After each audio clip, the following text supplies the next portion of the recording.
Assalamualaikum warahmatullahi wabarakatuh. Innal hamdalillah nahmaduhu wa nasta'inuhu wa nastaghfiruh wa na'udzu billahi min syururi anfusina wa min sayyiati a'malina may yahdihillahu fala mudhillalah wa may yudlil fala hadiyalah. Asyhadu an la ilaha illallah wahdahu la syarikalah wa asyhadu anna Muhammadan abduhu wa rasuluhu la nabiyya ba'dah. Allahumma shalli wa sallim wa barik ala nabiyina Muhammad wa ala alihi wa sahbihi asma'in, amma ba'd. Qala Allah ta'ala a'udzu billahi minasyaitonir rajim. Ya ayyuhalladzina amanu taqullaha wa kunu ma'as shadiqin. Wa qala Allah aidan fa'alhamaha fujuraha wa taqwaha qad aflaha man zakkaha. Kaum muslimin muslimat yang berbahagia, kondisi yang berbeda dari tahun-tahun kemarin, bahkan seumur hidup saya pribadi. Baru tahun ini kita melaksanakan ibadah Ramadan dengan kondisi yang spesial. Kondisi yang dimana kita di tengah-tengah pandemi Corona atau COVID-19. Dan tentunya bagi seorang muslim, kita harus banyak mengambil hikmah dan mendapatkan kebaikan-kebaikan dari apa yang menjadi kebijakan dari pemerintah, terlebih lagi dari MUI maupun persyarikatan. Apa itu hikmah yang harus kita ambil? Dalam Al-Quran At-Taubah ayat 119, sebagaimana tadi saya bacakan, hai orang yang beriman, bertakwalah kepada Allah, dan jadikanlah kalian menjadi orang-orang yang benar. Tentunya benar itu bisa dimaknai dengan sesuatu yang harus kita lakukan. Bukan benar dalam arti tataran idealisme atau hanya sekedar cap saja. Bagaimana dalam hal ini di bulan Ramadan kita menjadi orang yang benar, menjadi orang bisa memposisikan diri sebagai seorang muslim, bisa menempatkan diri sebagai orang yang bisa beribadah dalam kondisi yang berbeda dengan tahun-tahun kemarin.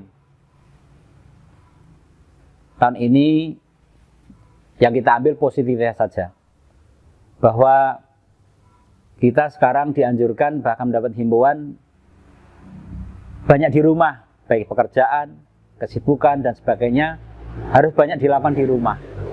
Termasuk ibadah. Bahkan ibadah-ibadah ma'dzur termasuk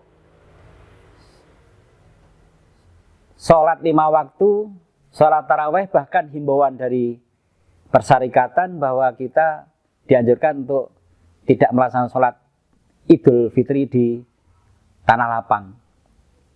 Dalam rangka menjaga agar COVID-19 bisa kita kurangi resikonya.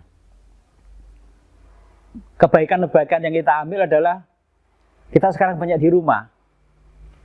Bahkan bagi keluarga yang mungkin anak-anaknya atau putrinya, putranya atau siapa yang ada di situ tidak setiap waktu tidak di rumah, mungkin di pondok pesantren, mungkin bekerja, sekarang banyak di rumah. Kesempatan kita memberi contoh teladan yang baik. Jadi bahkan secara umum lingkungan kita mendekati bulan akhir Ramadan ini, persiapannya justru bukan merasakan kesedihan ketika di akhir Ramadan kita sudah pada batas akhir mengakhirinya, tetapi justru ketika Syawal sudah hampir datang. Dengan berbagai macam kesiapan material, sehingga kadangkala menutupi niat-niat dan kegiatan-kegiatan yang seharusnya pada saat akhir Ramadan ini menjadi hal yang terbaik untuk kita lakukan. Maka dalam hal ini kita sekarang ambil hikmahnya. Jadikanlah keluarga kita menjadi satu keluarga yang berkualitas. Kita gunakan kesempatan sebagai orang tua, kita bertemu dengan anak-anak setiap waktu, setiap saat, Bahkan ketika anak-anak tidur pun kita bisa melihat bagaimana anak tidur. Bahkan kita bisa menemani anak-anak kita sedang belajar. Bahkan kita bisa memantau anak-anak kita sedang mengerjakan tugas-tugas online dari madrasah, pondok pesantren maupun sekolah. Dan juga bisa memantau bahkan merasakan nikmatnya ketika kita bersama-sama dengan istri dan anak dan keluarga besar kita. Baik dari sahur bersama, berjamaah bersama, bahkan berdoa bersama. Dan secara psikologis, secara kebatinan, kejiwaan, kita itu akan nyambung dengan apa yang dipikir oleh anak-anak kita, dan anak-anak kita juga nyambung dengan apa yang dipikir oleh orang tua kita dengan doa-doa kita. Misalnya kita berdoa, Rabbana hablana min azwajina wa dzurriyyatina qurrata a'yun. Sebelumnya kita terangkan bahwa itu adalah doa agar keluarga kita menjadi keluarga yang qurrata a'yun, yang membahagiakan.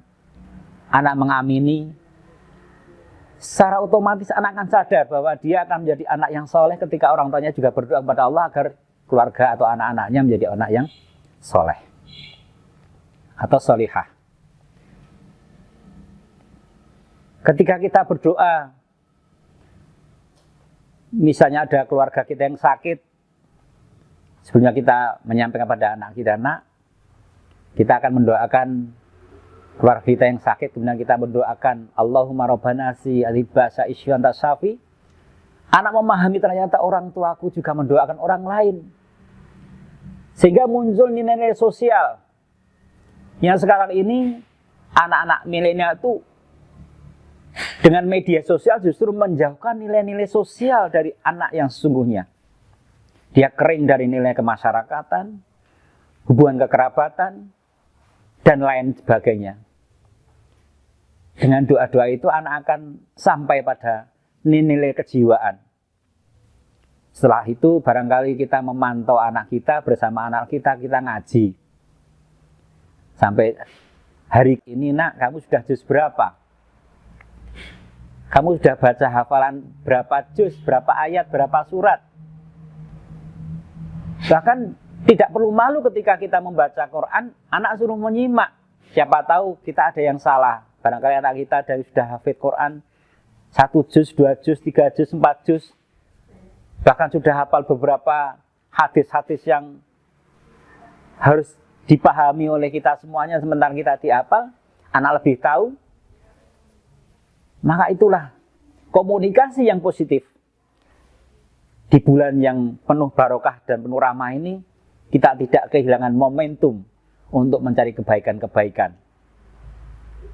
Maka firman Allah tadi saya sebutkan, wa kunu ma'as shodiqin, kita menjadi orang yang shodiq, orang yang benar, bersama keluarga kita menjadi orang yang benar. Kebenaran itu tidak hanya sekedar diri pribadi, orang tua atau istri, tapi bagaimana menjadi kebenaran komunitas, kolektif berkeluarga. Jarang di bulan-bulan yang lain, di waktu-waktu yang lain, kita bisa seperti ini, berkomunikasi. Bahkan kesulitan untuk mencari komunikasi yang baik dengan anak-anak kita, manakala anak kita di madrasah, di pondok pesantren, bekerja di luar kota dan sebagainya, jarang bertemu. Secara langsung, ini sebagai wujud kita membangun bersama, menyemai kebaikan-kebaikan dari sisi keluarga kita. Mari kita mulai dari keluarga kita. Nanti setelah itu kita membuahkan hasil. Ternyata setelah Ramadan yang kita laksanakan ini, ternyata setelah Idul Fitri kita membuahkan hasil yang luar biasa pada anak-anak kita. Mungkin dari tadi bicara tentang komunikasi tentang keagamaan. Mungkin dari sisi kekeluargaan kita menjadi tahu dengan ibunya yang memasak tiap pagi, sebelum jam 3 malam sudah bangun mendahului. Kita masanya istirahat sore hari, pada asar kita tiduran atau baca Quran, ibu sudah memasak.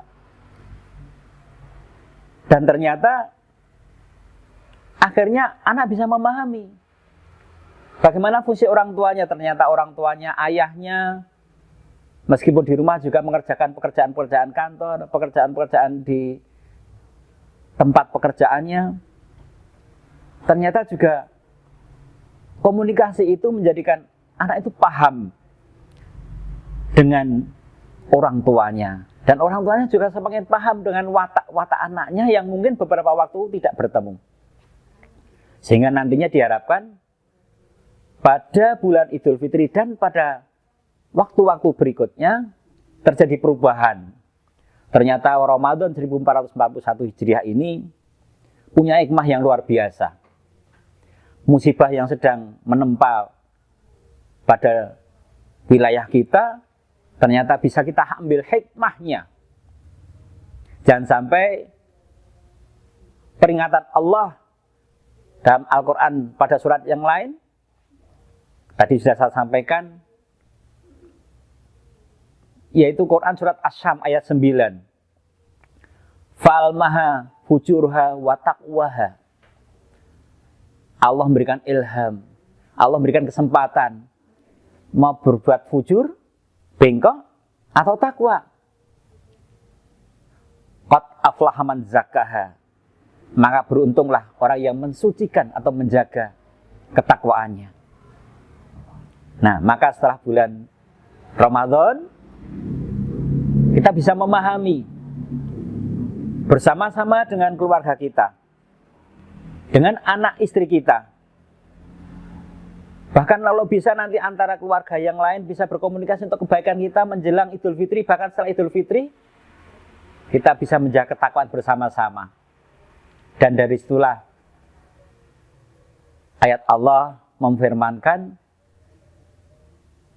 kita bisa mengajak untuk bersama-sama sebagaimana difirmankan Allah dalam Quran surat Ali Imran 104, wal takum minkum ummatu yad'una ilal khair wa ya'muruna bil ma'rufi wa yanhauna 'anil munkar wa ulaika humul muflihun. Dan adakanlah di antara kamu sekelompok umat, segolongan umat yang mengajak kepada kebaikan dan mencegah kemungkaran dan sebagainya. Tak lain dan tak bukan adalah dari keluarga kita, dari istri kita, dari anak kita.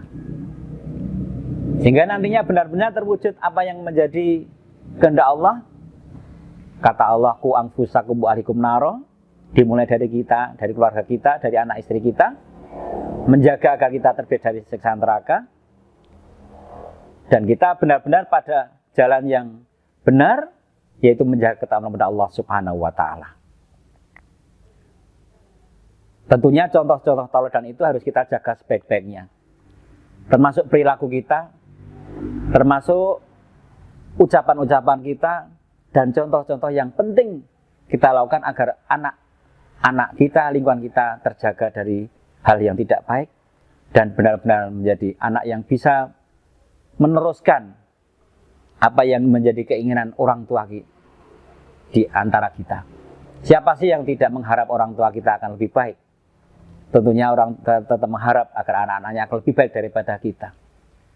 Dan saya berdoa dalam akhir-akhir Ramadan ini, jangan lupa mendoakan Rabbana hablana min azwajina wa dzurriyyatina qurrata a'yun waj'alna lil muttaqina imaman.